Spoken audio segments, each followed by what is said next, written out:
I'd like to show you 3 ways to create luminosity in your acrylic paintings. Hi, I'm mattphilleo. I'm a professional artist and portrait painter. And today I have this painting of the lion and the soldier. And this is a commissioned portrait that I'm doing for somebody who really wants to show how God helps them in all of their struggles, specifically Jesus, the Lion of Judah, fighting his battles as he prays. And we have this raging fire, and the soldier, is going through the woods trying to make it through this intense heat and danger, and the lion is clearing the path. But I'm going to use this painting as an example, and I'm going to show you again 3 ways that you can build luminosity in your paintings. So the first way is contrast. Contrast is king when it comes to paintings. We really want to show the vibrancy, the lightness with the darks. If you just had, for example, a straight white canvas here, not much going on, yeah, it's very light, but without that contrast, without that darkness, the lights are not going to really stand out. So the first key is to really develop a lot of contrast. And in this painting here, that's exactly what I did. I take mixtures like raw umber dark, ultramarine blue, and a little bit of alizarin crimson and kind of create my own custom black. It's a very rich color. And then I put that in, some of these areas, like in the lion's mane, and really add a lot of contrast between, for example, that area here and the lighter areas of the flames. So this is what we call tonal value contrast. And you can build that up by using a lot of dark colors and even creating your own custom black using raw umber dark, or raw umber if you don't have raw umber dark, ultramarine blue, and alizarin crimson. Those 3 colors: raw umber, ultramarine blue, alizarin crimson. And it just creates this beautiful, rich, dark color. And so you see I'm putting that in everywhere. I've got that going in around the soldier. I've got the value key, which is kind of how all the lights and darks work together as a whole in your painting.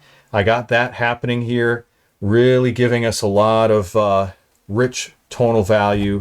All the areas that are dark, or all the areas that should be dark, I'm creating them so they are dark, like the eyes, the mouth, the ears, all the areas in the background. We've got contrast here with the trees, and even these cool tones. So we're using contrast not only in terms of tonal value, the lights and darks, but also in the color as well. Because if you have a mixture of cool tints, cool colors in your painting, like blues and greens and violets, and then you have them balanced off or set apart from your reds, oranges, and yellows, that creates a really dynamic image. Okay, so that's the first way of creating luminosity, vibrancy, excitement in your paintings. The second way is the use of glazes. And this is really the technique that I am known for, the acrylic glazing technique, where we mix a little bit of paint with a large amount of matte medium. So for example, if I take, this organic orange color and perhaps a little Indian yellow, and then mix it into the matte medium, swirl it around, and I get that to, maybe about 30% paint and 70% medium. Well, that creates a really nice effect. And you can go ahead and add that. I'll show you here on my white card. Let's say, for example, I put this right on the top. You can see through it, but it does add a lot of vibrancy. And because it is very transparent or translucent, the light just shines through. And I have many layers here on these flames, and I can continue to embellish them and add more to it by going over with the glazes, and it only makes a slight difference, right? You just hardly even see the difference, but cumulatively, when I add several of these layers, it builds up and it creates a really rich, vibrant surface where the flames almost glow. And why is that? Well, that's because the light is traveling through the layers of paint. It's reflecting off the white surface of the canvas primer underneath, and it travels through the paint and back to your eye, thus increasing the luminosity, because the light is actually traveling through those dispersed molecules of pigment in the paint. And it's way more vibrant than just painting opaquely. Now you can mix this technique with opaque painting, and it's a great way to add luminosity even over the top of an opaque portrait or painting. So that's the second way you can build up some luminosity and excitement and vibrancy in your paintings. And then the third way would be using a technique I called halation. It's a technique I call halation, and I learned that from Wayne Thiebaud. He's an artist who does kind of a mixture between abstract and realist work. But if you look at his edges where he has a lot of contrast, I encourage you to look him up. It's Wayne Thiebaud, Thiebaud.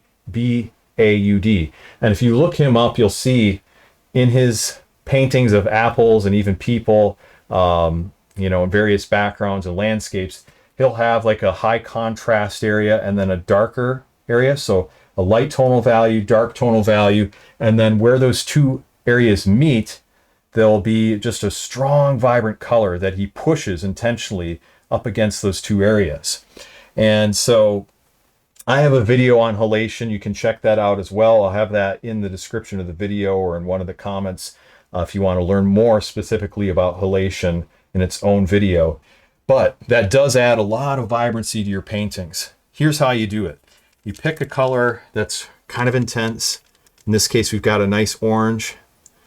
And then where we have a high contrast area, like for example, you know, the dark shading on this lion's face, the part that's in shadow, and then the part that's a little bit lighter, we're going to push that and we're going to add just a little bit of that color right on the edge. See, and that instead of just having this kind of grayish color fade to like the white, kind of off-white color, we add just a little bit of this warmth to the edge and it just makes it pop.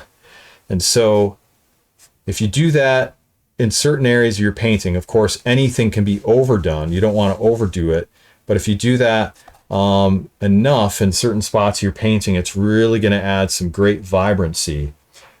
So I try to do that in all kinds of areas, not just in the warm colors, but you can also do that in the cooler colors as well. So if you look, you know, at this shield, I've got halation happening right here at this juxtaposition between the shadow and then this lighter area of the shield. And I put in a more vibrant, stronger blue there.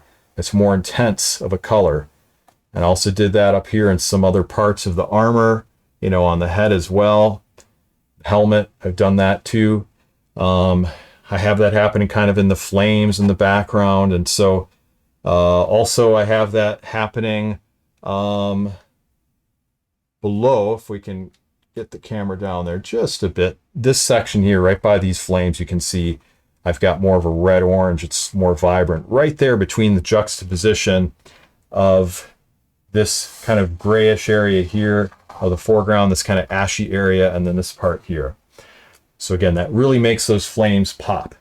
So halation, that's the third way that you can build luminosity, vibrancy, excitement in your painting. So I hope these tips have helped you today. Incorporate them in your painting right away if you'd like. And if you have any questions, thoughts about this, leave me a comment below in the video. I'd love to hear back from you. And we just hit 10,000 subscribers recently on this channel as I record this video just earlier in the week. And so I'm excited about that. I will be probably doing something special for that soon. So keep tuned, keep in touch, I should say, for that. And we're going to get something out just to kind of celebrate the 10,000 subscribers. But for now, I just want to say thank you so much for watching this video. Like, subscribe, share this video with a friend, and look forward to sharing more tips with you. Oh yeah, and I almost forgot. If you'd like more of my tips, tutorials, videos, free classes, go to Realistic Acrylic Portrait School. That's realisticacrylic.com. And you can see many of my tips, tutorials, free classes, and videos there. All right, well, I got to get going. Thank you so much for joining me here at my easel. Look forward to sharing more videos with you again. God bless, take care, and we'll talk to you soon.